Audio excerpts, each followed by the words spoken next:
Assalamualaikum warahmatullahi wabarakatuh. Perkenalkan, nama saya Yuningsi. Saya masuk semester 3 di Fakultas Hukum Universitas Juanda Bogor.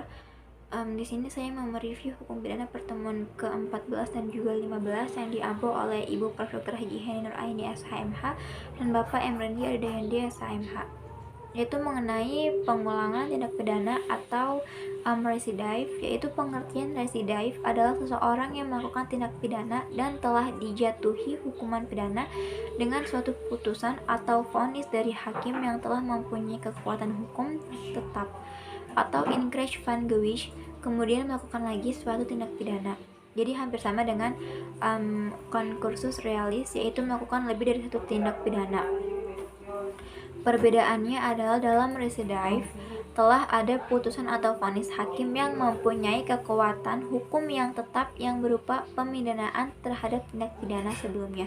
Sedangkan dalam concursus belum ada putusan atau vonis dari hakim. Recidive adalah alasan untuk pemberatan atau pidana. B. Pembagian pengulangan atau recidive, yaitu 1. Ada recidive umum atau allgemeines Stelsel recidive, yaitu semua pengulangan terhadap jenis tindak pidana apapun dan dilakukan dalam waktu kapan saja.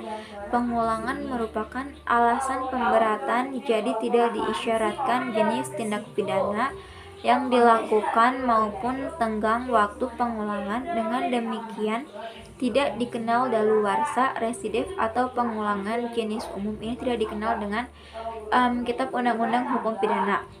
Lalu yang kedua yaitu recidive khusus atau special Stelsel recidive, yaitu tidak semua jenis pengulangan merupakan alasan pemberatan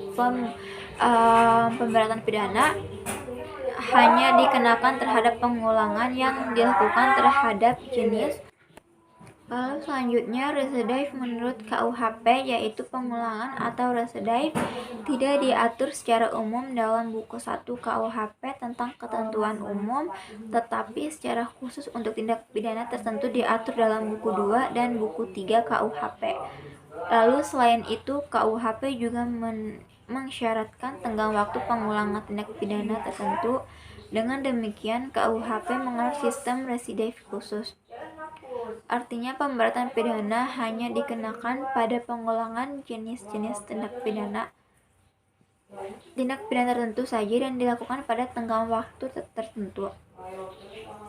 Recidive untuk tindak pidana dapat berlaku untuk kejahatan maupun untuk pelanggaran, yaitu recidive kejahatan. Dengan dianutnya recidive khusus, maka recidive kejahatan menurut KUHP adalah kejahatan-kejahatan tertentu yang dibedakan dalam A. Recidive kejahatan-kejahatan tertentu sejenis diatur secara tersebar dalam buku 2 KUHP, itu dalam pasal 137 ayat 2, 144 ayat 2 dan lain berikutnya.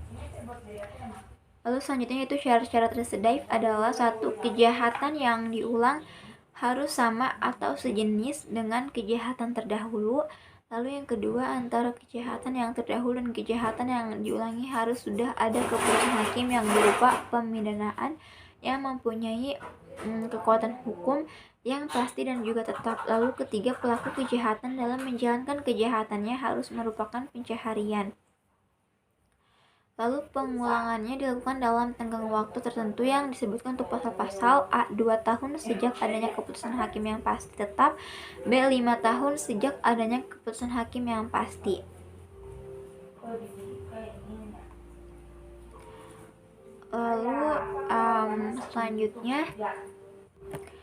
Selanjutnya yaitu alasan hapusnya kewenangan menuntut. 1. Tidak adanya pengaduan pada delik aduan. 2. Nebis in idem, yaitu pasal 76 Kitab Undang Hukum Pidana. Lalu matinya terdakwa, pasal 77 KUHP. Lalu daluarsa, lalu penyelesaian di luar beracara atau off the evening voting process, pasal 82. Lalu adanya abolisi dan amnesti. Lalu tidak adanya pengaduan pada delik aduan, yaitu dalam buku KUHP tidak ada pengaturan khusus tentang delik aduan, melainkan diatur dalam buku 2 KUHP tentang kejahatan, sedangkan dalam buku 3 tidak dikenal adanya delik aduan. Lalu macam-macam delik aduan, yaitu delik aduan mutlak atau absolut, lalu delik aduan relatif, Lalu keistimewaan atau kekhususan dalam delik aduan absolut, yaitu dalam delik aduan absolut yang diadukan adalah peristiwa hukumnya. 2. Dalam delik aduan absolut, pengaduannya tidak dapat dipisah-pisahkan atau unspecified. Artinya dengan adanya pengaduan berarti berlaku untuk semua pelaku kejahatan walaupun tidak disebutkan satu persatu. Oleh karena itu, dalam delik aduan yang absolut, pengaduan mutlak harus ada, sebab tanpa pengaduan pelaku dan peserta lainnya tidak dapat dituntut. Baik, sekian dari saya, kurang lebihnya mohon maaf. Wassalamualaikum warahmatullahi wabarakatuh.